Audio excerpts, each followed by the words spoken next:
All right, on the ropes out here, No Excuses Gym. I'm with the WBA 130 champion, Lamont Roach Jr., getting ready to fight for that interim belt. Is it PitBull Cruz, December 6th down there in San Antonio, Texas, man. Before we talk about how all that came about, man, I want to go back, man. Go back to, you should have been fighting Gervonta Tank Davis in the rematch. He flaked out on that. Bad business. I want to go back. You remember Coach Darrell's event, the boxing event he had down at the National Hall? Yeah, During that time, what did he sign at that point when you wasn't able to talk? Yeah, he activated his rights to the rematch. Yeah, for sure. So that was when we were about to leave for camp, eventually. So, yeah. During that time, you were in camp getting ready to fight Gervonta Tank Davis for the rematch, which was supposed to take place in August, correct? Yeah. So, I want to go back a little bit. When Tank took that match with you, he already was looking ahead, I would say, man, because according to interviews with Eddie Hearn and Jake Paul, that he already had a fight lined up in November. Yeah. So for him, he looked past you. And I think that was a big mistake. For sure. It's a fool's mistake, for sure. But, it's life. You live and you learn. You learned that night. Well, what's your thoughts on that, man? Because at one point in time, you were going to go through arbitration, but you decided against that. You talked about how the PBC, took care of that situation. Yeah. Shouts out to Al and the PBC, everybody on that side. They made sure that they made sure that I'm well taken care of. Right now, we're actually working with them.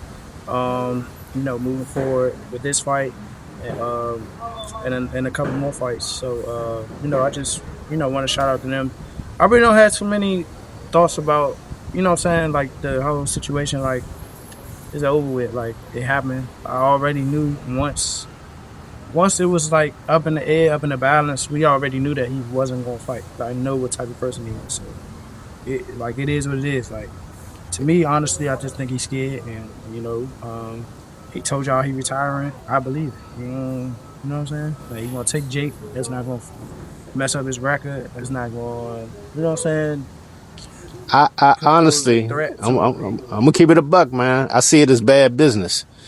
Because the fact is, with your situation lined up, Jake Paul was actually looking at other fighters at the time. Remember, it was talking about AJ and other fighters.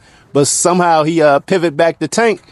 And Tank said, "The hell with this rematch." Yeah, that's exactly what he did. But shit, I don't know. Did you ever get your 250 on that bet too? Nah. God damn, man, he just bad business all the way around, Slim. Yeah, shout out to your little, but it's cool.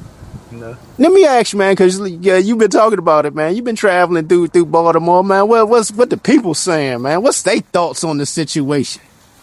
It's a lot of people from Baltimore. Just it's not like they hate on their hometown hero, but they just tell it what it is, straight up. They call it spade a spade. They either, you should have won that match, or he should have gave you the rematch. You know what I'm saying? So, it's cool. When I go to Baltimore from time to time, they show me love. Rightfully so. Now I gotta ask you, Lamont, man, because like I said, you're getting ready to face PitBull Cruz December 6th down there in San Antonio for the 140 interim belt. Yeah. What's going to happen currently with your 130 belt? Will it be in recess, or will you be have to do a mandatory within a certain time limit? What's going on with the 130 belt? We'll see. We'll definitely see what's going to happen. We've been speaking to them, so. As of right now, still the current champ.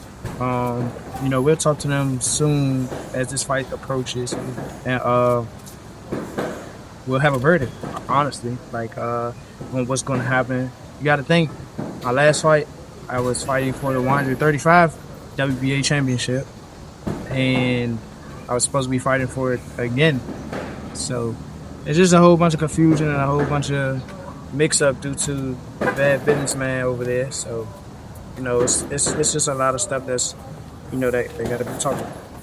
No, I wanted to talk about it because when you moved up to the 135, you talked about how good it felt. Didn't have to, really cut weight. Now I'm looking at you in the gym today, getting ready for the 140 interim title, man. You looking real strong and looking like, man, this gonna even be better at 140, man, for you. It is. I ain't gonna lie. Y'all gonna be in for a treat. I'm gonna be super strong, super powerful. It's just, it's just a matter of time, fine tuning. We got like 8 weeks to, tune this well-oiled machine right here. You know what I'm saying? So, I'm gonna make sure y'all in for a treat for sure. I'm gonna make sure, PitBull feel as though I hit like a 140. With that being said, I don't think PitBull has ever been stopped at all. My prediction, man, I see what you've been doing in there. I think, man, you can get him, man, with a body stoppage, with a body shot stoppage, man. That's my prediction. Hey, It'll be a tough fight, but I got Lamont stopping him with a body shot, man. I think I could get him too. Obviously, that's not just me going in there trying to go crazy and trying to, overexert myself, trying to stop him. But I think just my style, the way I fight, how much shape I'm in, if it presents itself, I've been telling everybody, like, I promise you, I'm gonna take that opportunity for sure. Now, with this win from PitBull Cruz with that interim belt, that puts you in line with who? Sabril Matias. Well, what's your thoughts on a matchup like that? Not jumping ahead or looking ahead, man, but just matter of fact, I'm gonna make it more general. The 140 landscape. The 140 landscape is nice. It's real nice, honestly. I have options, but I'm focused on PitBull Cruz, and I know he's gonna bring a tough fight. After I'm victorious in that fight, there's a huge landscape for me to explore. As far as champions at 130, I'm gonna put myself on the map with this one. Yeah, we'll shop around and see what we can do. You had just mentioned 130, so it is some.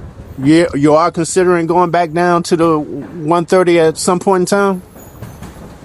If the right thing fight, right fight, huh? The right fight for sure. It's like comparing the 140 and 135 landscape to the 130 landscape. It's just like, here and then here. So, and boxing is, like, me personally, I want to bring boxing back to its heydays, its glory days, and I want to fight the fights that people think like, oh man, what he doing fighting this guy, or you know what I'm saying, or after the fight they be like, damn, that was a hell of a fight, like, you know what I'm saying, like, this guy can fight, that guy can fight, that was a good night. I want to entertain the fans with great fights, like competitive fights, and even if I don't make them look competitive because I'm, you know what I'm saying, like, doing my thing, it's still gonna be a good showing for me. So that's how I feel. Now I got to bring it back to the DMV area, man. Little John back and forth, with Gary Antuanne, but Gary Antuanne, Russell, but Gary jumped in there in the mix. But let's. I want to talk about Gary Antuanne. He has a fight coming up. Yeah. His profile going to even get bigger. You have a fight coming up in December. That kind of puts y'all on the same type of schedule, even though you're part of the WBA in line for the Matias. Is that some interest, man, from your... I already expressed that, though. They know I expressed that already. Like, and to be quite frank and honest, everybody knows that they offered me the pipsqueak. But why would I fight him when he just come off, 3.5 year layoff? I thought she was retired, buddy. But enough on that. Like, your little brother is a champion, like a current champion and a great fighter. That's who I want to fight. You go prove yourself again. Like, come on, bro.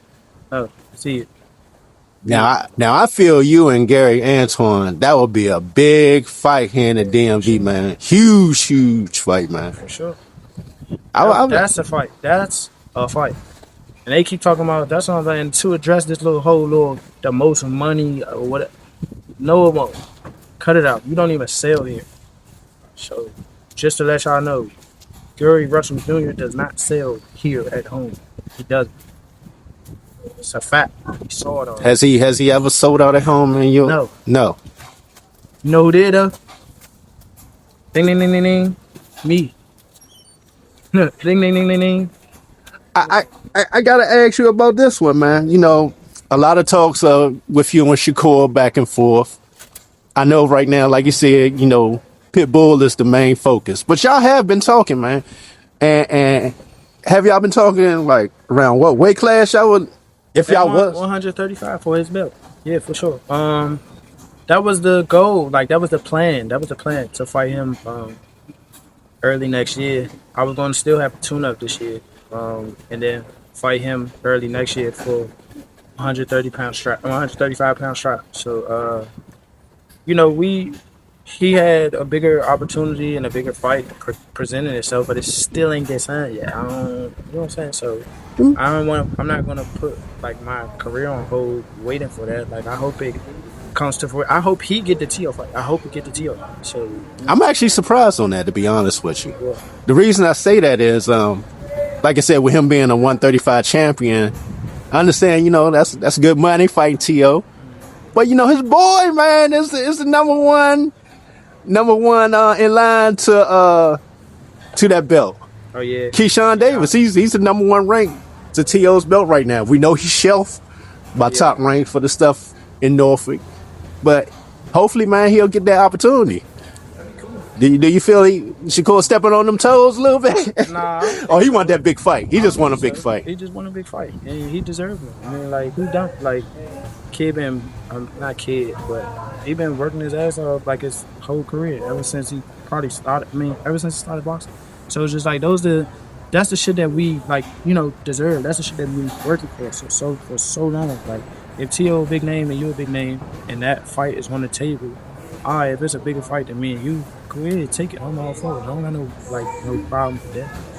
At least you communicated that with me. At least you ain't had me hoping and wishing like, all right, we waiting. Actually, you know, he signed a TO fight, and I'm like, damn, Holmes, I thought you was gonna fight me. Nah, it ain't like that. So it's you know, it's a lot of mutual respect. I fuck with Shakur. Shakur can fight. He a cool dude, and you know, me and him would be the best fight at 135 for sure. Now, I gotta ask you about this, man. You know, currently right now, what we see with the landscape of boxing and the things Turki is doing as far as sending the big fights overseas, will that hurt that here in America as they build the next face of boxing here in America?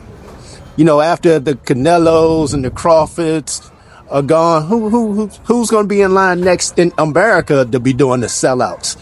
We got a few. It's just these niggas got to fight. That's it. Got a few. A few. Is it really a possibility though? The reason I say that because of what Turki is doing. When those big fights happen, he wants to bring them over to Saudi Arabia. I mean, that's because they got the budget. They got shit. I mean, a lot of people taking that money because it's damn good money. But will it hurt boxing in America? Will it hurt boxing in America? No. I think if there's a demand, that's what I'm saying. Motherfuckers got to start fighting each other.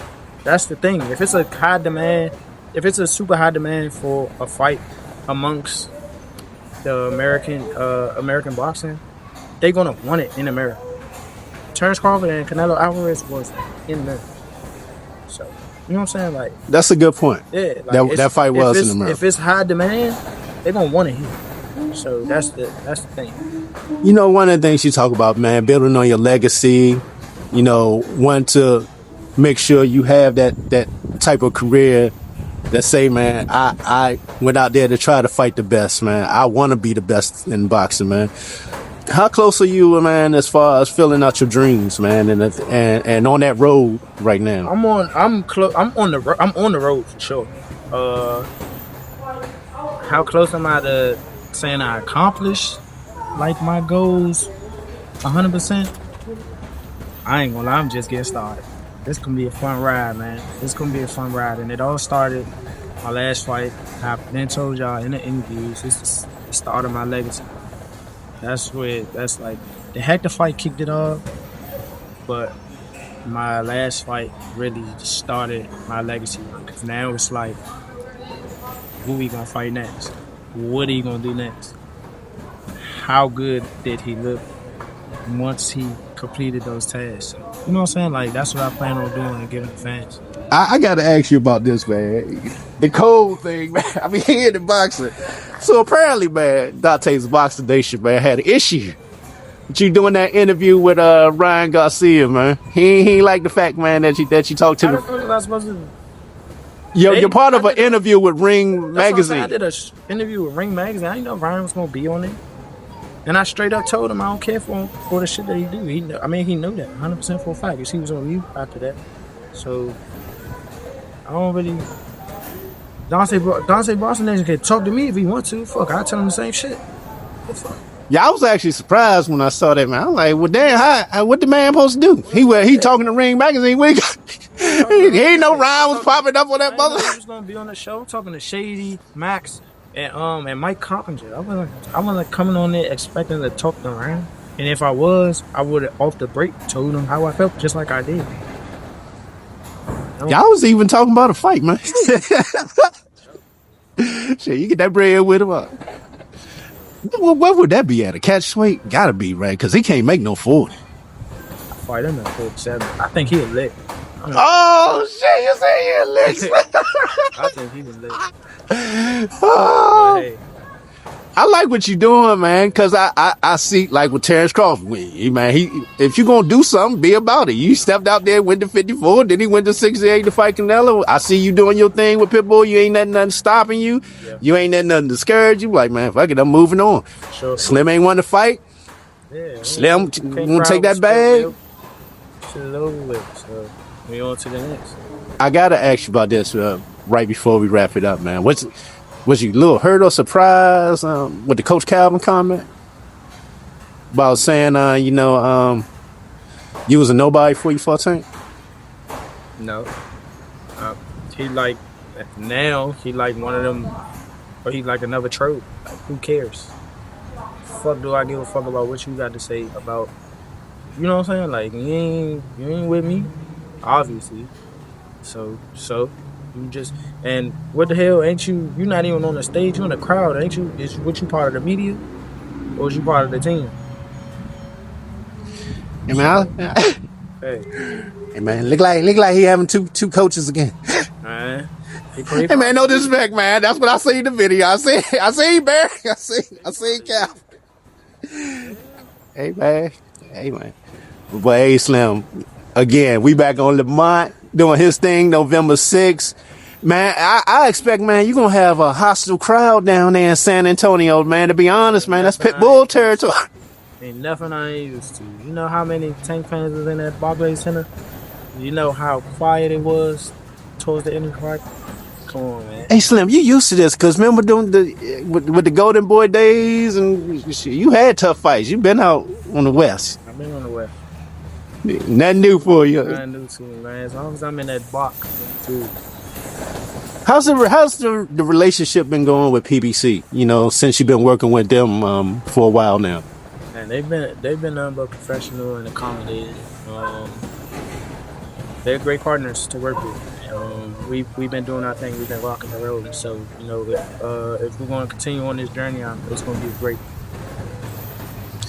All right, man. I truly, man, as always, man, appreciate your time, man. Like I said, man, I got you stopping them, Slim. I got you. You look real strong, man, at the 47, man. Look like you're going to carry that weight real good, even with the power and everything. Well, they're going to see. It's here. They're going to see. Man, it's your time, Slim. It's your time, man. Yes, sir. Sometimes you just got to go out there and take it. So imagine when you go out there and stop PitBull Cruz, who haven't been stopped, man. It's going to be buzzing then. You know what that come with, though. I mean, even if I don't, I'm going to punish him. I know you already going to punish him. I already know that. I definitely got you punishing, man. I just got him swinging for the fences, man. That's his specialty. That's his thing. He does it very well. That's not on no joking shit. Like he does swing for the fences, but he swing for the fences with the best. Yeah. Nobody to take lightly, definitely. Yeah, definitely. Man, once again, man, I truly appreciate your time as always, man. I hate the fact, man, Slim backed out on you, man. Yeah. We was all looking for it. It's all good, man. It's all good though, man. There's You multiple know, keep it fights on the pushing. way, especially for me. You ain't lying, man. You in line for some hell of a fights lined up ahead of you, man. You know, the Matias, the Gary, Antuanne, the Shakur, Stevenson, man. It's a lot of fights for you out there, Slim, man. Keep doing your thing and represent No Excuse. No question. There you have it. The WBA 130 champion who's moving around, man. Try to go snatch another one, man, at 140. They know he had that tank joint at 35, so they about to go to 40, man. Do his thing, man. There you have it. Lamont Roach Jr., No Excuse Gym. We out.